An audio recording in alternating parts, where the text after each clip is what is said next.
Lumalakad na sa 4 na buwan ng tiyan niya. Nagsimula na siyang nagsuot ng maluluwag na damit. Tinitimbang na nga niya sa isip kung dapat na siyang magtapat kahit kay Aling Miling lamang. Saka naman dumating ang hindi niya inaasahang panauhin, si Sanya, at hindi siya makapaniwalang ang kasama nito ay si Emma. Niyakat agad siya ni Sanya nang magkaharap sila. Sorry Tasha, ang tila humihikbing sabi, ang laki ng kasalanan ko sa iyo. Parang pinahid lahat ng hinanakit niya sa kaibigan. Niyakap niya nito. Hindi lamang niya malaman kung anong sasabihin dahil hindi niya alam ang takbo ng mga pangyayari. Baka makamasama na nakikita niyang nabalik na ang pagtitingin niya nito at ni Eman ang anumang sasabihin niya. Inayos ni Sanya ang sarili ng kumalas sa pagkakayakap sa kanya. Pinahid ang luha at ngumiti. Nagkabalikan na kami, sabi nito. Nakikita ko nga. Ngumiti siya kay Eman. Ngiting may kalakad na paghingi ng paumanhin. Kagagaling ko lang sa state. Parang nahihiyang sabi ni Eman. Hindi ko talaga malimutan tong kaibigan mo kahit naroon ako. Alam ko mahal mo naman talaga siya. Ako lang ang nagduda. Napapahiyang sabi ni Sanya. Sorry sa sinabi ko ng Tasha. Si Eman ulit. Akong dapat humingi ng tawad sa iyo. Wala yun. Naiintindihan kita. Ginawa mo lang yun para kay Sanya. Napagkasunduan na naming pakasalaan ni Sanya. Mabuti pa nga. Nakatawang sabi niya. At nang hindi ka na testing ng testing sa kung sino-sino, gusto niyang idagdag. Nag-aalala lamang siyang baka hindi ipinagtapat ni Sanya kay Eman ang tungkol sa iba pa nitong naging nobyo. Bago umalis ang dalawa ay palihim niyang naitanong yun kay Sanya. Sinabi ko sa kanya, ani Sanya, hindi ko na lang nilinaw kung sino. Ang sabi ngay sira talaga ang ulo natin. Mabuti raw at walang loko-lokong pumatol sa atin. Mayroon sabi ng isip niya, pero hindi loko-loko. Matinong-matino kaya nga nakaplanong paghiganti. Alam kaya ni Emma ang tungkol sa ginawa ni Drew? Tanong ng isip niya. Tingin niya hindi kaya wala siyang binanggit na tungkol doon. Huwag kang mawawala sa araw ng kasal namin ha. Bilin ni Sanya ng paalis na siya. Ikaw ang bridesmaid. Bridesmaid? Pwede pa bang maging bridesmaid ang isang bombo na pares niya? May kirot na gumapang sa dibdib niya habang sinusundan ng tingin ng dalawang palayo. Kahit paano naging masaya na ang wakas ng istorya ni Sanya. Samansalang siya na kung tutuusin ay beat player lamang sa istorya na masasabing nasira ang buhay. Naisip niya, hindi yata maaari yung inisip niya nung una na pwede pa rin siyang manatili sa Highmark kahit malaki na ang tiyan niya o kahit nakapanganak na siya. Magkabati na sila ni Sanya. Tiyak na gugustuhin ng kaibigan na malaman kung sino ang ama ng dinadala niya. Hindi man siya magtapat, mahuhulaan itong si Drew yun. Si Drew na hindi pa rin nagpapakita rito mula nang makaganti sa kanya. Dapat yata ingin siya maghanap ng ibang mapapasukan o matitirahan.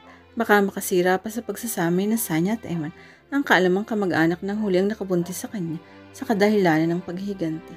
Humingi siya ng 1 linggong bakasyon kay Aling Miling. Sinimulan niyang maglakad-lakad at maghanap ng trabaho o mura-murang tirahan. Hindi ko kami tumatanggap ng buntis, sabi ng isang tindahang pinag-apla niya na nangangailangan ng kahera. Halatang halata na ba talaga ang tiyan niya? Wala ngang tatanggap sa kanya kung gayon. Nagpapahinga siya sa isang lilim ng puno na may simentadong upo ang pabilog ng sa hihinto sa tapat niyang isang kotse. Bumaba ang isang matandang babae na pamilyar sa kanya ang mukha, ngunit hindi niya matandaan kung saan nakita. Tasha, ang wari paniyak din ng babae. Naalala niyang bigla kung sino ang kaharap, ang tiya Solly ni Drew. Parang gusto niyang tumakbo palayo't lalo't nakatingin sa tiya niya ang babae. Naupo ito sa tabi niya. Hindi ka na nabalik sa amin, parang may pagtatampong sabi nito. Marami hong trabaho pagdadalhin niya. Anong ginagawa mo rito? May dinalaw lang ho akong kaibigan. Muli napatingin sa tiya niyang babae. Kay Drew ba yan? Napamaang siya. Nagbabaka sakali lamang ako. Baka ikaw ang nakalutas ngayon sa nakikita kong paghihirap ng loob niya. Nitong napatitig siya sa maliwalis ng mukha ng Yuda. Ibang-iba siya ngayon, Tasha.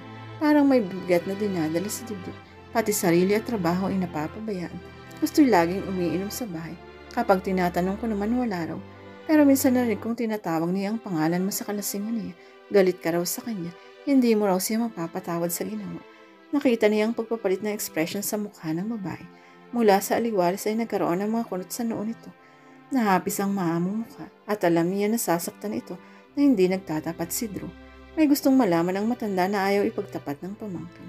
Kung sa kanya ito hinihintay ang pagtatapat, mabibigo ang matanda. Tikom din ang bibig niya sa istorya nila ni Drew. At bakit nagduro sa raw ito ngayon? Binabagabag na ba ng konsensya? Tumayo siya, natigilan ng matandang babae. Lalakad na ako pagpapaalam niya. May pupuntahan pa ako. Bahagyang tumango ang matandang rituary na doble ang lungkot nito. Hindi siya makabalik sa Highmark kahit tapos na ang isang linggong bakasyong hiningi niya. Nakakahiyaan na niya kung gaano halatang halata na pala ang tiyan niya. Ayaw niyang maging tampulan ng usapan. Hindi niya inaasahang isang hapon ay duman sa apartment si Aling Miling. Kaya mo pa ba? Nakauunawa ang ngiting tanong nito nang magkaharap na sila sa salas. Kaya hong ang pagsarili sa problema. Natigilan siya. Hindi niya akalaing nakakaramdam ang kanilang manager sa dinadala niya sa dibdib. Baka ako gusto mo lang magsalta. May panahon naman akong makinig. Parang nais manuyo ng lalamunan niya sa emosyon. Nag-iinit ang sulok ng mga mata niya. Hindi niya akalaing maging concerned sa kanya ng ganito si Aling Miling. Lumapit ito sa inuupuan niya at hinawakan ng isa niyang kamay. Kung ayaw mong sabihin sa akin kung sino ang ama ng bata, sabihin mo na lamang kung ano ba ang mga binabalak mo. Sumisigok-sugok na siya nang magsalita. Ang gusto ko sana kahit magkaganito ako ay sa Highmark pa rin ako. Sino bang nagpapaalis sa'yo? Natigilang napatitig siya sa mukha ng matanda. Nabanggit ko na sa kuya ang hinala kong lagay mo. Sabi niya hanggat kaya mo raw magtrabaho ay magtrabaho ka. Hanggat kaya mo ha. Ayaw din naming malagay sa delikado ang buhay ng isa sa pinaka-importante niyang tauhan sa bodega. Halos mahilam sa kaligayahang napayakap siya sa matandang manager. Salamat ho, Aling Miling. Nabibigig na emosyong sabi niya. Salamat ho. Umalis si Aling Miling nang may bili na pumasok na siya kinabukasan. Maganang loob niyang mahiga ng gabi yun. At lutas ang pinakamabigat na problema niya. Maghahating gabi nang magising siya dahil sa malakas na pagkatok sa pinto. Pupungas-pungas na bumangon siya tinungo ang salas. Sandali, sabi niyang binubuksan ang pinto at patuloy pa rin kumakatok ang sino mang nasa labas.